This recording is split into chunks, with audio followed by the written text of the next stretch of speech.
Anchor మరియు journalist గొంగడి సీనన్న రోజు రోజుకు ఎవరిని నమ్మాలనా ఎవరిని నమ్మొద్దా అనే అంశాన్ని మాత్రం ప్రజల్లో చర్చనీయాంశంగా మారింది. సో ప్రస్తుతం మనం చూసినట్టయితే సికేఆర్ కేటీఆర్ ఫంక్షన్ హాల్ అపోజిట్లో ఉన్నటువంటి Shri Sai Balaji fruit shop and fruits and flower shop. So ఇక్కడ మనం చూసుకున్నట్టయితే ఒక మహిళ లక్ష్మి అనే మహిళ గత ఒక 5-6 సంవత్సరాల నుంచి మరి ఏదైతే ఆ చెట్టు కింద ఫ్రూట్స్ అమ్ముతూ మరి ఇక్కడ ఉండేది, ఆ తర్వాత అక్కడ నుంచి మరి ఈ షట్టర్లోకి తను షిఫ్ట్ అయ్యి ఇక్కడ ప్రతిరోజు ఫ్రూట్స్ అమ్ముతూ కూడా తన బిజినెస్ కొనసాగిస్తూ ఉండేది. మరి ఇక్కడికి వచ్చినటువంటి కస్టమర్లని చాలామందిని కూడా మరి నమ్మించి మరి ఈరోజు మాత్రం ఒక 30 నుంచి 40 లక్షల పైచిలుకు ఇక్కడ ఉన్నటువంటి మరి ప్రజల దగ్గర కావచ్చు, కస్టమర్ల దగ్గర కావచ్చు తీసుకొని వెళ్ళడం జరిగింది. సో ఎవరైతే డబ్బులు ఇచ్చినా కొందరు కస్టమర్లు మాత్రం ఇక్కడ ఉన్నటువంటి సామాన్ని మరి లైవ్లో తీసుకొని వెళ్ళిపోతున్నారు. సో మొత్తం మీద మాత్రం మాకు డబ్బులు ఇవ్వాల్సిందే అని చెప్పేసి ఇక్కడ ఉన్నటువంటి సామాన్ అందరూ కూడా తీసుకెళ్ళిపోవడం జరిగింది. సో మమ్మల్ని నమ్మించి మా భర్తని మోసం చేసినారంటూ ఒక మహిళ మనతో పాటు ఉంది. అమ్మ నమస్తే అమ్మ, ఏం పేరమ్మ నీ పేరు? స్వాతి. ఏమైంది, ఇంతకేం జరిగింది? ఆయన ఆటో పెడుతుండే సార్, ఇక్కడ రోజు కిరాయి వస్తుందని 5 సంవత్సరాల నుంచి పరిచయము. ఇంతకు ముందు ఒక 2 సార్లేమో చెక్కు తీసుకున్నది, చెక్కు తీసుకొని మళ్ళీ ఇచ్చింది కదా, ఇక రోజు కిరాయి వస్తుంది కదా, ఆమెకు కూడా ఏమైనా డబ్బులు కుడితే పనులు వేసుకొని అమ్ముకుంటది. మాకు కూడా ఆయన ఆటో డ్రైవర్ రెగ్యులర్ గా ఫ్రూట్స్ ఇక్కడ సప్లై చేస్తుండే, అందరికి తెలుసు సార్, కిరాయి మాత్రమే. ఇక అక్కడ నుంచి అట్లనే క్లోజ్ గా ఒక అక్క తమ్ముడు లాగా ఉన్నది. మా ఆయనకు రాఖీ కట్టింది, మా ఇంటికి వచ్చింది, మంచిగా ఉన్నది మాతోటి. అట్లనే మళ్ళా ఒకసారి మళ్ళా చెక్కు అవసరం ఉన్నది సురేష్ ఇమంటే మళ్ళా ఇచ్చిండు. చెక్కు ఇస్తే ఆమె ఏమో ప్లానింగ్ మీద ఇక అన్ని తీసుకొని వెళ్ళిపోయింది. ఆ చెక్కుల విధంగా మమ్మల్ని ఇరికిచ్చిపోయింది. ఇప్పుడు పారిపోయిందని ముందు ఎవరికి తెలిసింది, ఎట్లా తెలిసింది? ఫోన్ ఎత్తట్లేదు సార్. ఆమె మాకేం చెప్పింది, నేను ఊరికి పోతున్నా, మా ఆయనకి యాక్సిడెంట్ అయింది, మా ఆయనకి ఇదైంది అదైంది అనేసి ఆమె షాప్ చూసుకోండి అన్నది. ఒక 15 రోజుల దాకా చూసుకున్నాం. ఆ తర్వాత మీరే తీసుకోండి అని అన్నది. అయితే ఎంత కమ్ముతావు అంటే ఫస్ట్ 3 లక్షలేమో ఎంత ఉన్నది. అంతకైతే అది దాంట్లో ఏం లేదు, అంతకు మేము ఒప్పుకోమన్నాము. అయితే సరే 2 లక్షలు ఇస్తామని చెప్పినాము. సరే అని అన్నది. ఒక 2-3 ఫైనాన్స్ వాళ్ళని ఒప్పించింది. దానికి మేము 1,20,000 దాకా కట్టినాము.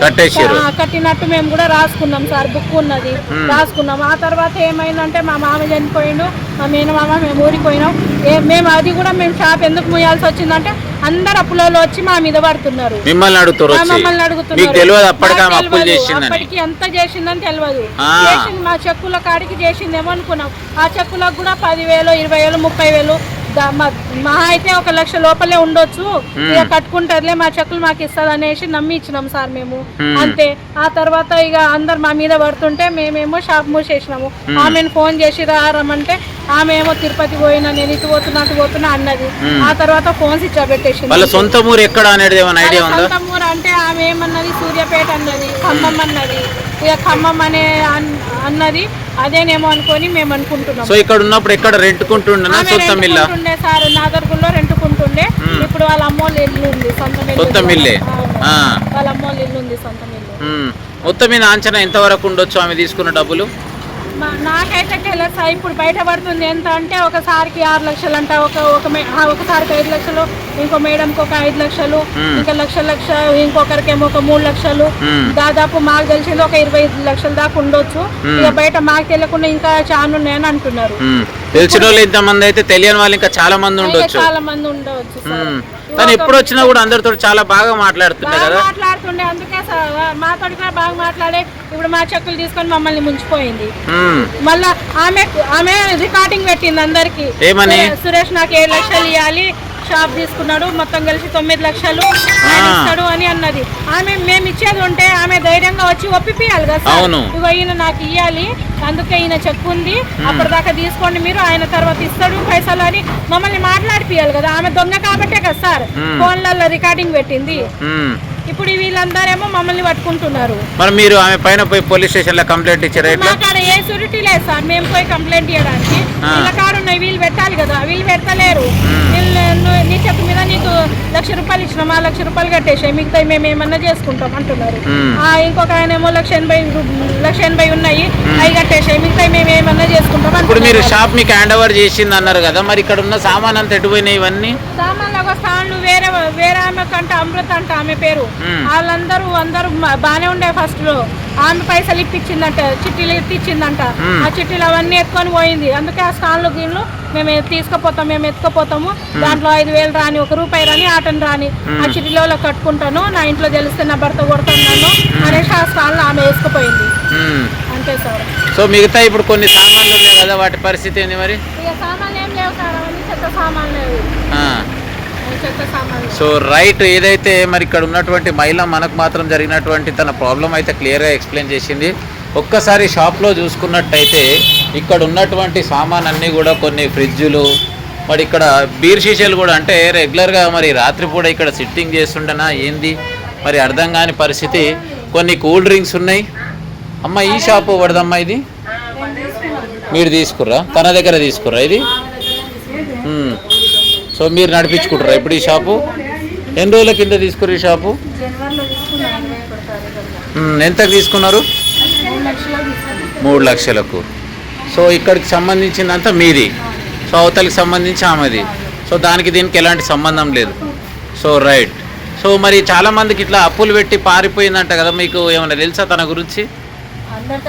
రోజు వస్తూనే ఉన్నారు కదా, దగ్గర అన్ని ఫ్రూట్స్ ఉన్నాయి, ఏమంటారు ఫోన్ పేలు ఉన్నాయి. నాకు కూడా 30,000 ఇవ్వాలి. నీకు కూడా? హాస్పిటల్ ఉన్నప్పుడే ఇచ్చినామా. ఒక మహిళ ఇన్ని డబ్బులు తీసుకొని పారిపోయింది అంటే మీరు నమ్ముతారా? కళ్ళతో చూసినా, ఎంబడున్నా చూసినా, నాకు అప్పుడు 2 సంవత్సరాల నుంచి.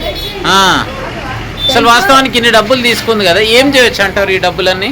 ఆమె ఏం చేసింది అనేది ఆమెకు తెలియాలి. బ్యాంక్ బ్యాలెన్స్ ఏమైనా పెట్టుకుందా?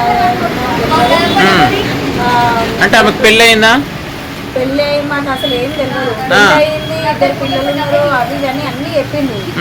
కానీ ఆ పెళ్ళి అయిన విషయం ఆ పిల్లలను చూడలేదు, భర్తను చూడలేదు, ఎవరిని చూడలేదు. ఎప్పుడు వచ్చినా కూడా తన సింగిలే కనిపిస్తుండే. కానీ మేము ఎప్పుడు చెప్పేది కానీ ఆమెకు ఉన్నారు అనేది కన్ఫర్మేషన్ తెలియదు. కానీ 2 ఏళ్ల సంది మాత్రం ఆమెతో జర్నీ చేసిర్రు. అంటే చేయడం అంటే నేను స్టిచ్చింగ్ వర్క్ అనమాట నాది. డైలీ ఫ్రూట్స్ కొనంతో పరిచయం అయింది. నా దగ్గర బ్లౌజులు కుట్టించుకుంటుంది. అట్లే కొంచెం క్లోజ్నెస్ అయ్యాము. తర్వాత నేను మిషన్ల కోసం అని సెటర్ అడిగిన, 2 మెయింటైన్ చేస్తున్నాను. మిషన్ల కోసం అడిగితే ఏమైందంటే సమ్మర్ వరకు నడిపించుకో, తర్వాత వింటర్ లో నేను ఫ్రిడ్జ్ అనేది షౌటర్ వేసుకుంటా, ఇప్పుడైతే మీరు తీసేసుకో అని చెప్పేసి నాకు పైసలు అర్జెంట్ అవసరం ఉంది, పిల్లలకు పంపించాలి, మా బాబాయ్ వాళ్ళకి అనుకుంటున్నారు, వాళ్ళకు బ్యాంక్ బ్యాలెన్స్ వేయాలి నేను అని చెప్పేసి చెప్పింది. చెప్తే అట్లనే అని చెప్పేసి నేను డబ్బులు మొత్తము కొన్నేమో ఫోన్ పే చేసిన, కొన్నేమో హ్యాండ్ క్యాష్ ఇచ్చేసిన. తర్వాత నాకు 30,000 ఇవ్వాలి కదా అక్క, అవి పట్టుకొని ఇస్తాను నేను డబ్బులు అని అంటే, అందరికి రోజున ఎంతో మందికి నేను మిగిలి కడుతున్నా, నీకు ఇవ్వనా? నేను అది తీసుకొని నేను డిసెంబర్లో ఇచ్చిన ఆమెకి డబ్బులు. ఇప్పుడు మిగిలి కడుతున్నా కదా, నీకు కూడా నేను ఇప్పిస్తా, దాని గురించి నీకు ఏం టెన్షన్ లేదని అంటే, సరే ఇక్కడనే ఉంటది కదా, ఆమె పారిపోతుందని ఎవరు ఎక్స్పెక్ట్ చేయలేదు. చూడడానికి మంచిగా మహాలక్ష్మి లెక్క కనిపిస్తుండే, ఆ మాటలతోటి మోసపోయారంటారు. మరి చాలా మంది ఇంకా కూడా బాధితులు తెలిసిన వాళ్ళే ఇప్పటికి చూసుకుంటే 5 లక్షలు, 4 లక్షలు, 3 లక్షలు, ఇంచుమించు ఒక 30 నుంచి 40 లక్షలు అంటారు. ఇంకా తెలియని వాళ్ళు ఇంకా చాలా మంది ఉండొచ్చు అంటారా? షైబాలేజ్ దగ్గర ఒక ఆమె జ్యోతి అని ఉంటుంది, ఆమెకు ఒక 2 లక్షలు ఇవ్వాలి. ఇంకొక మేడం కార్ వేసుకొని వస్తుంది. ఆ మేడం తో అడగడం కూడా నేను విన్నా, తీసుకోవడం కూడా నాకు తెలుసు. ఆ మేడం కూడా నేను ఇచ్చిన ఉండే. ఆమెనే రీసెంట్ గా ఇక్కడ ఉన్నది ఒకటి చెరుకు బండి, ఇది ఆమె తీసుకెళ్ళిపోయింది, చెరుకు బండి మిషన్. ఆ రోజు సో మొత్తం మీద అప్పులు ఇచ్చిన వాళ్ళు కొన్ని సామాన్ ఎత్తుకపోయారు అంటావు? కొన్ని అన్ని ఎవరేమి ఎత్తుకోలేరు, ఉన్నాయి ఏమి లేవు, అసలు ఏం లేవు. ఒకటి చెట్టు బండి ఒక్కటి ఉండే, అది ఒక్కటి తీసుకొని పోయారు. ఇందాక ఫ్రిడ్జ్ ఇచ్చిన అన్ననే ఆయన బ్యాలెన్స్ ఇచ్చేది అని చెప్పేసి అన్న ఆ ఫ్రిడ్జ్ తీసుకొని వెళ్ళిపోయింది. సో నీకు తెలిసిన సందేశం ఇది. సో రైట్, మొత్తం మీద అయితే ఏది ఏమైనా కూడా గత 2 సంవత్సరాల నుంచి ఫ్రూట్స్ కొనుక్కున్న కాడ నుంచి మొదలు పెడితే మరి నేడు చూసినట్టయితే మరి చాలామంది ఇక్కడ వస్తున్నటువంటి కస్టమర్స్కి అందరికి కూడా మరి టోకరా పెట్టి ఒక 30 నుంచి 40 లక్షలు తీసుకుపోయినటువంటి గొప్ప మహిళ. మరి ఒక్కసారి చెక్ చేసుకోండి. మరి ఇలాంటి షాప్స్కి ఎవరైనా వస్తున్న వాళ్ళు జాగ్రత్త వహిస్తూ దయచేసి ఎవరికి అప్పులు ఇచ్చి మోసపోవద్దని ఈ వీడియో ద్వారా తెలియజేస్తుంది.